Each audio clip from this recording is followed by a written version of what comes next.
We also killed Standford, ranked number 14. Go Utes. Sorry, Standford. You excel in other things. Give us football.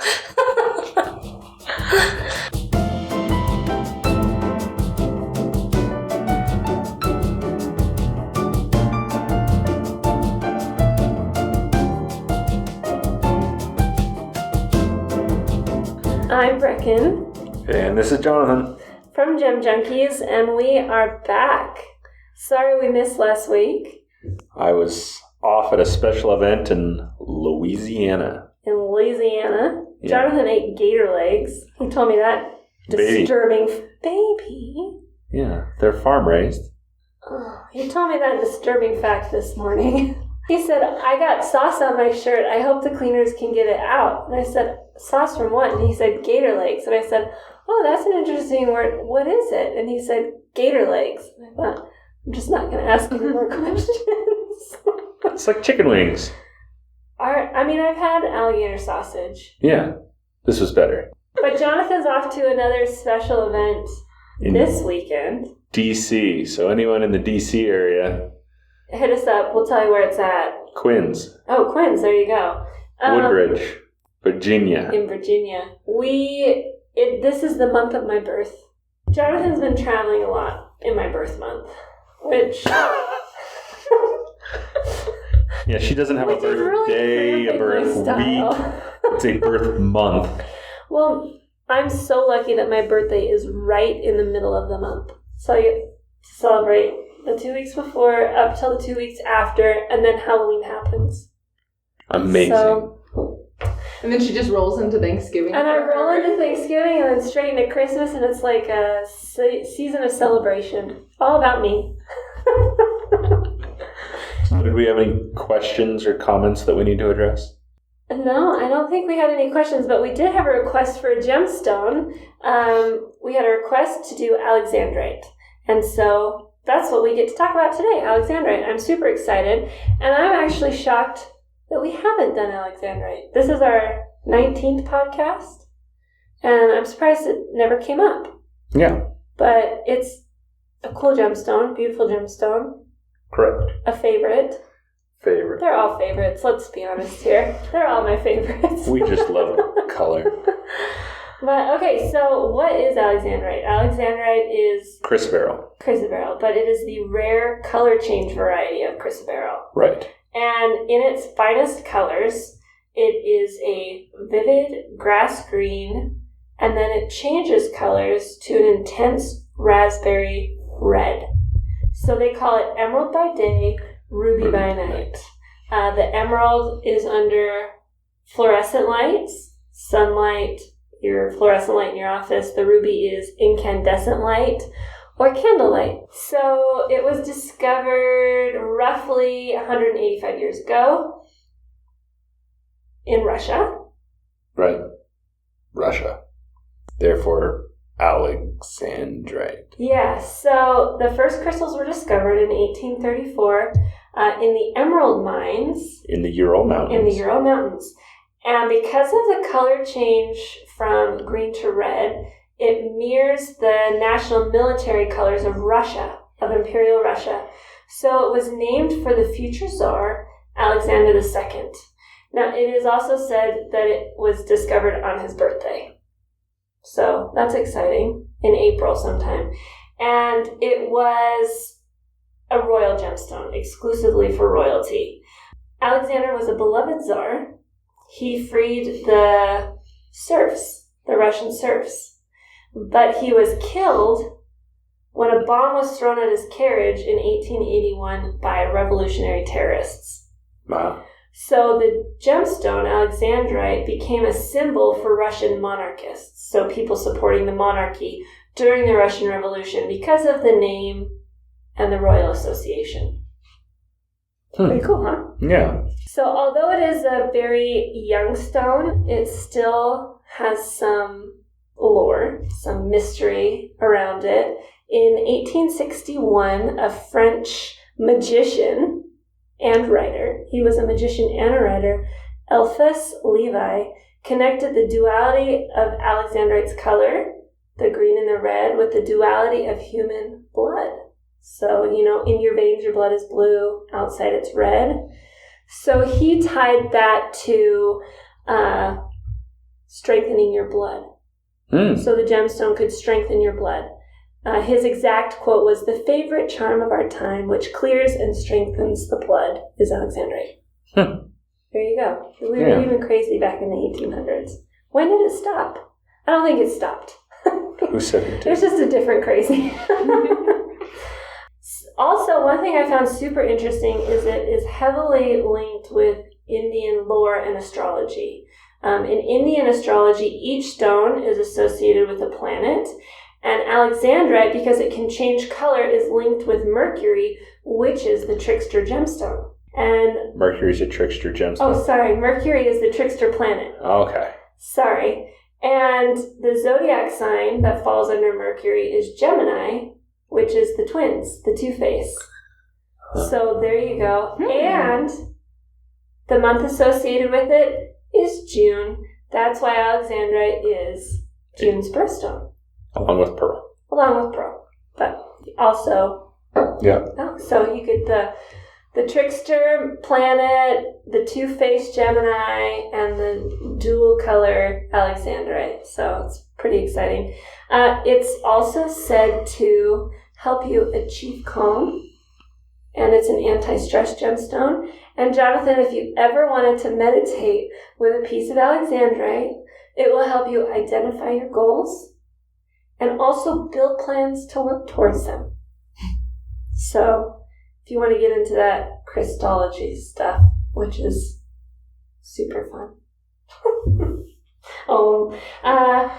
Alexandrite has been a symbol for love and jealousy because of the two colors, the green being peace, fertility, and hope, red being power, aggression, and passion. And it took a different turn in Russia after World War II. In the Soviet Union, it became a widow's stone of grief. So about 7 million soldiers died in battle during World War II, Russian soldiers, and another 8 million deaths in Russia were attributed to the war, but not linked to battle. Almost every Russian family lost someone, and it was usually a husband or a brother.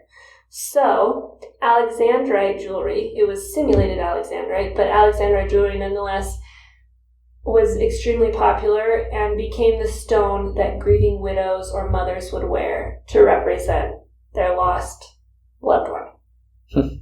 I didn't realize there was this much about Alexandrite. It's very interesting. I mean, it's 200 years old still. Yeah. I mean, there's still time. It wasn't found yesterday. No, not yesterday. Humans like to tell stories. Yeah. The one thing that I found super interesting is how it connected, the duality of the colors within the lores and the lore and legend. They kind of tied that in with everything, which I thought was kind of cool.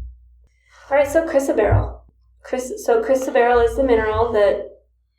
It's an illuminate of beryllium. It's a beryllium aluminum oxide. Yeah. And the trace element that creates the magical color change is chromium. Right. And so what happens and how it changes color, it all depends on the way it absorbs light. And it is so unique, it's given its own name, the Alexandrite effect. Based on the wavelength of light, whether it's fluorescent or incandescent, that depends on what color your gemstone is going to be. Right. At any given time. And I think it's a really cool example of how much your light source affects the color of a gemstone. And it's not just Alexandrite. When we go to Thailand to buy sapphire, it's a totally different color than when we bring it home to Idaho. Yeah. Just all based on light. Just all based on and in Thailand, you're closer to the equator, the sun's brighter than you are in Idaho.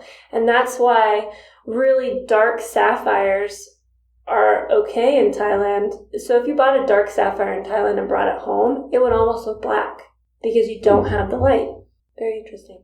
Yeah. It always looks a shade darker here. At least one. So where does Alexandrite come from? Traditionally, it comes from Russia, but now there has been quite a few other places that it's been found. Brazil is a major source, and then also India, Madagascar, Tanzania, and Sri Lanka. Mm-hmm. So the Russian source sets the standard, right? The color change standard. Right. So it has what you would consider the most beautiful color change. It is extremely rare, though. There was a Russian gemologist that noted from 1834, when mining began, to 1922, they only mined 2,000 kilograms of Alexandrite versus the 20,000 kilograms of emerald that was mined in the same mine. Wow, big difference. Yeah, so big difference. There is a little mining going on in Russia, but not much. Sri Lanka probably would be the next best source. I think it's still a major source. And Alexandrite is found as pebbles in alluvial deposits. Because it's a really hard gemstone, it's got a Mohs rating of 8.5. It can withstand the tumble of a river. Right between topaz and corundum. Mm-hmm. And comes out as little water-worn pebbles. They tend to be larger than Russian stones, but often have less desirable colors. And very rare over 3 carats. Yeah. Like very, very rare. The greens from Sri Lankan stones tend to be yellowish, and the reds tend to be a bit brownish. So not quite the beautiful color change you see in the Russian material. Another really good source for beautiful material is Brazil. Brazil has, yeah. Yeah, they found a huge deposit back in the 1980s, which brought Alexandrite back into public attention. Once it kind of ran out in Russia, there wasn't a major source of it, and what wasn't beautiful like the original material. And so there were a lot of synthetics and imitations on the market. So this brought a natural source back to the forefront for that gemstone. And it kind of created a market explosion, but situations at the mines got super bad. It was almost like anarchy as the miners rushed in to dig up the valuable gems. So several miners were killed in claim disputes, and the government eventually bulldozed the entire area to restore order. They just came in and were like, no, and they just bulldozed it all. So today production is irregular, but there is huge potential to produce in the future. And we see that even out. The material is beautiful. It has really good color change like the Russian material does. And I would say 5 years ago we saw a lot of Brazilian material on the market, but now there's not so much. And it just, comes and goes in cycles. Right. And like Jonathan said, other sources are India, Burma, or Myanmar, Zimbabwe, Zambia, Tanzania. So lots of good sources, but not major sources. Yeah, a little bit here, a little bit there. A little bit here, a little bit there. Like I said, there is synthetic Alexandrite. It does have good color change. It is a beautiful gem. But it doesn't seem to have the same color change. No, and that's kind of what is super interesting to me. So Alexandrite is kind of the gold standard for color change gemstones. And there are a few gemstones that could have as beautiful a color change as Alex, but not many. If you look at even natural corundum, natural garnet, natural spinel, the color change just doesn't seem to match that of Alexandrite. And the switch from red to green is so dramatic. Yeah. Whereas your corundums might be like a purple to a blue or a pink to a purple or something like that. When you shift to opposite ends of the color wheel with the green and the red, it's amazing. Jonathan, did you know that Alexandrite can have another phenomenon? Cat's eye. Yeah, so it can be doubly phenomenal. Right. So you have your first phenomenon of color change, and then your second phenomenon of cat's eye, which is chatoyancy, which is a fun word to say, isn't it? Chatoyant? Yes. Say it for me. Chatoyancy. It's a good word. It's a good word. So what is chatoyancy? It's a cat's eye effect. We just said that. No, so chatoyancy is caused by light reflecting from fine needle inclusions in the gemstone. Oh, okay. So you're asking how it was caused, not what it is. Yeah. Oh. So they say the effect is similar to a streak of bright light along like satin. So if you move satin, you kind of see that bright streak of light across it. Most of these cat's eye gemstones are cut as cabochons.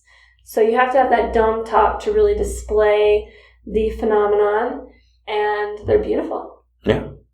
It's extremely rare. Very, very, very rare. I mean, I think I've seen 2 or 3 cat's eye Alexandrites. Yeah, few and far between. Mm-hmm. But, I want one. You want everything. I know. Put it on the list. Shopping list. So, that wraps up Alexandrite. Yeah. The problem with these podcasts is it just makes me think like, oh yeah, I wanted that. Oh yeah, I have to have one of those. Oh yeah, I need that. That's the problem. And especially Alexandrite. Every week it's like, oh my gosh, I've got to get one of those. Like with turquoise, it's like, yeah, I have to have it now. So maybe I should make a priority list. Maybe. But the hard thing is you never know what you might run into. Like right now, Alexandrite's like next to impossible. Like I try to find like 1 to 2 carat stones, and it's like. So maybe I need to give Alexandrite some time. Give it some time. It is the gemstone for the 55th wedding anniversary. So you have 45 years, Jonathan. If I live that long. Lucky you. It'll be your parting gift to me then. I'll just take it. I'll be like 80. You'll still be kicking. Your grandma turns 99. She does. Jonathan's grandma turns 99 in February. That's insane to me. Good long life. Happy too. Yeah. So we will see you next week. Back with a new gemstone. With something. Something that I want. So if you have any other requests that we haven't done yet, we would be open to requests. We'd be open, and Jonathan's traveling, but you'll be back on Tuesday. I'll be back on Tuesday. So we'll have plenty of time to get one ready. And if you want to see what we do in our real life, you can check us out on Instagram, Facebook, or Twitter at Parlay Gems. If you have any questions for us, you can message us on any of those or email us at gemjunkies@parlaygems.com.